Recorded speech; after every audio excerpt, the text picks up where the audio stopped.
ప్రభునందు ప్రియులారా, మీ అందరికీ ప్రభువైన యేసుక్రీస్తు నామమున శుభములు.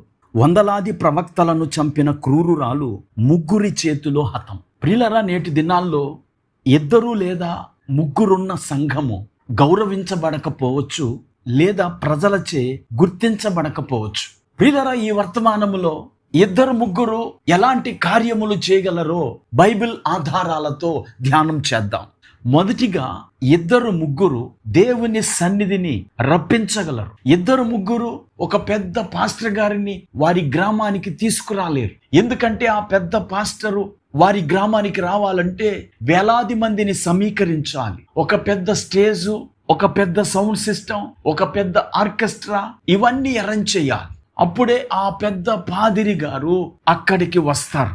అలాగే ఏదైనా ఒక రాజకీయ నాయకుడు ఒక గ్రామంలో సభ పెట్టాలంటే అనేక మంది పోలీసులు రావాలి, జన సమీకరణ జరగాలి. అప్పుడు ఆ నాయకుడు వచ్చి ఉపన్యసిస్తాడు. కానీ సృష్టికర్త అయిన దేవుణ్ణి రప్పించటానికి ఇద్దరు ముగ్గురు ఆయన నామమున కూడుకుంటే చాలు, వారు ఆయన సన్నిధిని వారి మధ్యకు రప్పించగలరు. దీనికి వాక్య ఆధారము మత్తయి రాసిన సువార్త 18వ అధ్యాయము 20వ వచనం. ఏలయనగా ఇద్దరు ముగ్గురు నా నామమున ఎక్కడ కూడి ఉందురో అక్కడ నేను వారి మధ్యన ఉందునని చెప్పాను. ఈ మాటలు వింటున్న నా ప్రియ స్నేహితుడా, సోదరి, మీ సంఘములో దేవుణ్ణి ఆరాధించటానికై చేరిన వారు ఇద్దరే ఉండొచ్చు, లేదా ముగ్గురు ఉండొచ్చు. మీ ముగ్గురు ప్రార్థిస్తే దేవుడు మీ మధ్యకు వస్తాడు.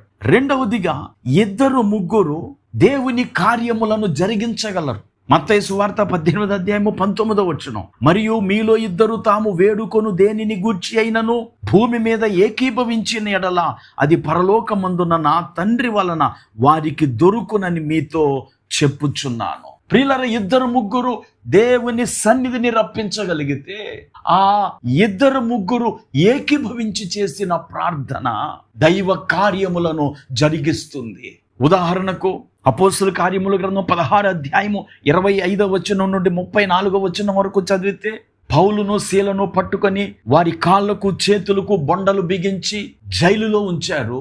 అయితే ఆ చెరసాలలో అప్పటికే కొట్టబడి నీరసించిపోయిన స్థితిలో ఉన్న ఆ భక్తులిద్దరూ పాటలు పాడుతూ ప్రభువుని స్తుతిస్తూ ప్రార్థన చేశారు. వారిద్దరూ అలాగూ ప్రార్థిస్తూ స్తుతిస్తూ ఉండగా అక్కడ ఒక పెద్ద భూకంపం వచ్చి వారి బంధకములన్నీ ఊడిపోయినవి. జరిగిన కార్యమును చూచి జైలర్ మారు మనసు పొంది తన ఇంటి వారితో సహా బాప్తిస్మం తీసుకొని క్రీస్తు బిడ్డయ్యాడు.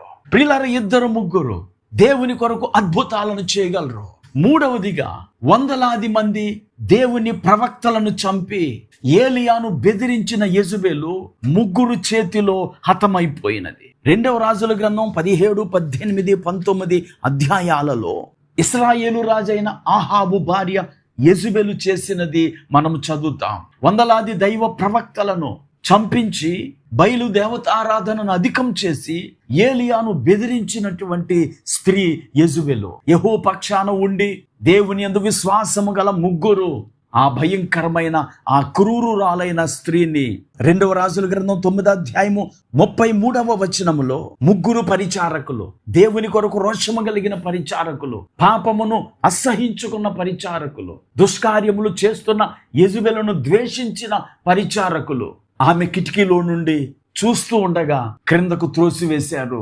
త్రోసివేయబడిన ఆమె చనిపోయినది. ఆమె రక్తము నగరు గోడల మీద చిమ్మినది. ప్రియులారా, పాపాన్ని ద్వేషించే ఇద్దరు ముగ్గురు, నీతి పక్షాన నిలబడిన ఇద్దరు ముగ్గురు నేడు సాతాను శక్తులను లయపరచగలరు. ప్రార్థన చేసుకుందాం. కృపాకనికరం కలిగిన మా తండ్రి, నీకు వందనాలు. వింటున్న వీక్షకులు ఈ మాటలను బట్టి ధైర్యం తెచ్చుకొని ప్రార్థించి వారి దైనందిన జీవితాల్లో విడుదల పొందుకునే కృప దయచేయమని యేసుక్రీస్తు నామమున ప్రార్థించి వేడుకుంటున్నాము. ఆమేన్.